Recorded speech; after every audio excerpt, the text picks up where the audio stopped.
Pick a track, pick a time, any day is fine. Pack a bag, say you do. Let's sail off, me and you, on another adventure. Take 18. Teeks! Good morning! Hi, YouTube! Starting interviews is so hard. I never know what to say. Hi viewers, my name's James and I'm the new crew of Another Adventure. So excited to be here. So why don't we pick up where we left off? Wasn't that such a nice interview with Dustin? That's one inspiring guy, isn't it? Yeah. And Holly's gonna talk to you about boat stuff today. Lots of boat stuff coming up. Alright, yes, Dustin. Dustin's interview was great. I really hope you guys enjoyed it. I sure did. He's got a lot of amazing things to say and really a good example of how to not let even some serious physical hurdles hold you back. Just because you gotta do it a little different doesn't mean you can't do it. So remember, where there's a will, there's a way.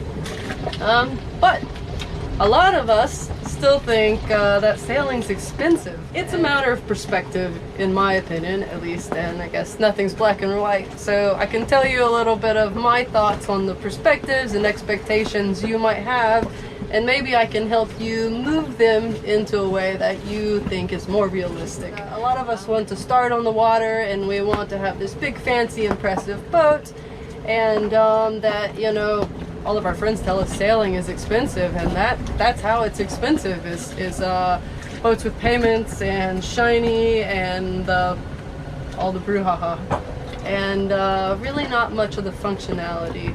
Whereas if we think of a fixer-upper, maybe some of us think of really, really rough boats, and they don't have to be that rough.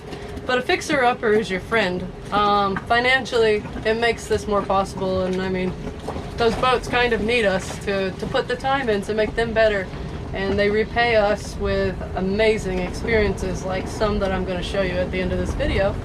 There's also a lot of people who will tell you that fixer-uppers are just going to nickel and dime you, and that it's expensive to work on a boat. Correction, it's expensive to pay someone to work on your boat for you, and boats are going to break. New, old, shiny, dull, doesn't matter, they're going to break, so those expenses are still going to be there. What's not expensive is you working on your boat and learning. So you've got to grow up here. If you're going to be out here, you've got to be not afraid to get in there and learn and understand that if another human can do it, so can you.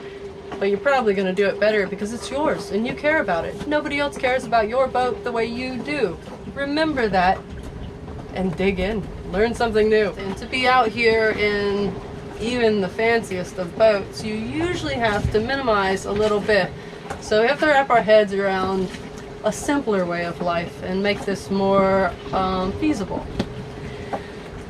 The differences in those two boats, if you think about it as a long-term situation, you're in a fancy boat that's going to have payments and it's going to be the same from day one, and sure, it's shiny and new, but how fast is the new going to wear off? Is that really what you want to do, sailing around in the Caribbean or anywhere in the world?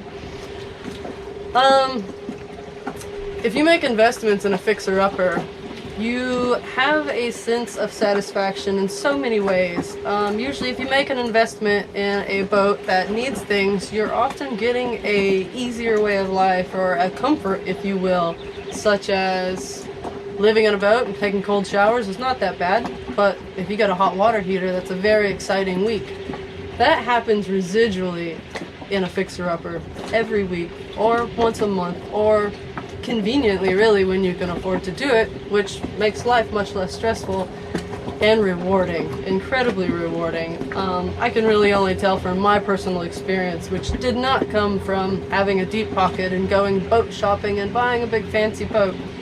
It came from buying a little $1,000 27-foot Coronado sailboat that was quite rough, and at first it was kind of like perma camping, which was exciting in a lot of ways. And I painted the boat, and that was really exciting. And then I got a better cooking device on the boat, and that was really exciting. And then I got my little outboard running, and that was really, really exciting. So over the course of several months, I had this continuing, repetitive, reward and gratitude process of like appreciating what I had, and that is a huge thing in our lives that will help us, I don't know, be more content. So, and hopefully that sheds some light on the idea of a boat that's not as expensive, that maybe needs you and you need it. There's a lot of benefits that come from a boat like this too. If you buy a boat that doesn't need anything, you never get in there. Maybe you don't know how to get in there and fix things right now, and that seems intimidating. But it's like the bicycle that I say all the time. You get on the bike, you ride it, you find your balance, maybe you skin your knee. So if you're fixing something and you don't know how, and you use YouTube and Google are your friends, guys. We have phones in our hands that tell us anything and everything, and a lot of the wrong things. So be selective. Use the internet as your friend though.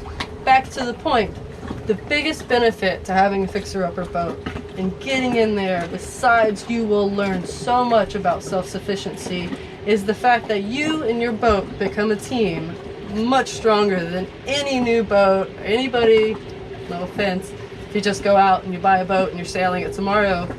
You don't know where all the through holes are. You don't know all the weak points and all the strong points. You don't know where all the safety gear is. You don't know where every nook and cranny on this boat is. And that's a bit of a big margin for error as far as danger goes, I think, on the water. And people worry about being safe out there, which is something you should obviously worry about. If you spend time fixing a boat up and cruising on it, you learn more about it. You learn everything. If you're out there and anything fails, you, after spending time working on and fixing up your boat, knowing it more intimately than just buying a fancy new one that doesn't need anything, are going to be safer as a team with your boat just for knowing it better out there on the water. There's so many angles and benefits of maybe taking your expectations and bringing them back a notch and letting that open up the window and maybe clear the financial hurdle that you think the boats are expensive. Initial investments can be small. Anchors. Don't skip on ground tackle.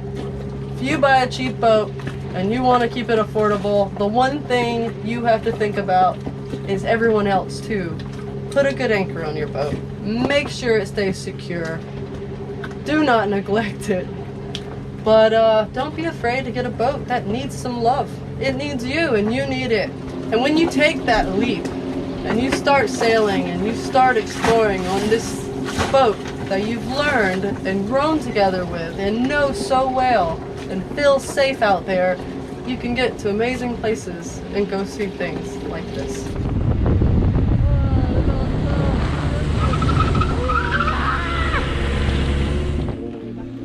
We're going into the woods. The locals are gonna protect us. Yes.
It's very deep. Wow, it's so deep.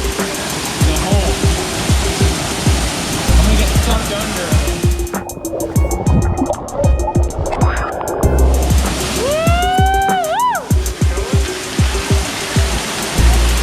What do you see in that cave?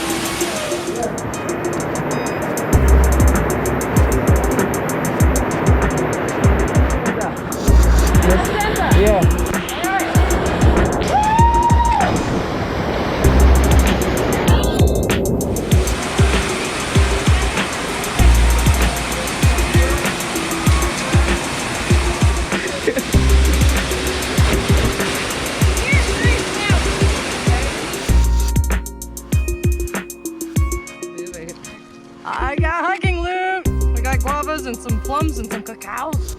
All right. Well, guys, I really hope you enjoyed this episode of Another Adventure, and I hope you'll come back and watch the next one. If you enjoyed it, if you would please click the like and subscribe and the wherever those are at, and more importantly, share this with a friend. These videos are quite time consuming, and I make little tiny pennies off of you watching them, and I hope you benefit from that as well. But please, please share this video with somebody who needs to hear it, or just on your favorite social media group, whatever. It helps me, help you, and that's amazing. So pass it on. Have a great day, guys. Bye. I've also been working very hard over the last few weeks to bring you, for the first time ever, Another Adventure merchandise. From a little fun with boobies, to some dinghy light awareness, and of course a couple inspirational thoughts. Check out the link below to see the Another Adventure store. Jump on in, grab a line. The water's feeling fine. Catch a fish, maybe two. Let's sail off, me and you, on another adventure. On another adventure. Let's sail off, me and you, on another adventure.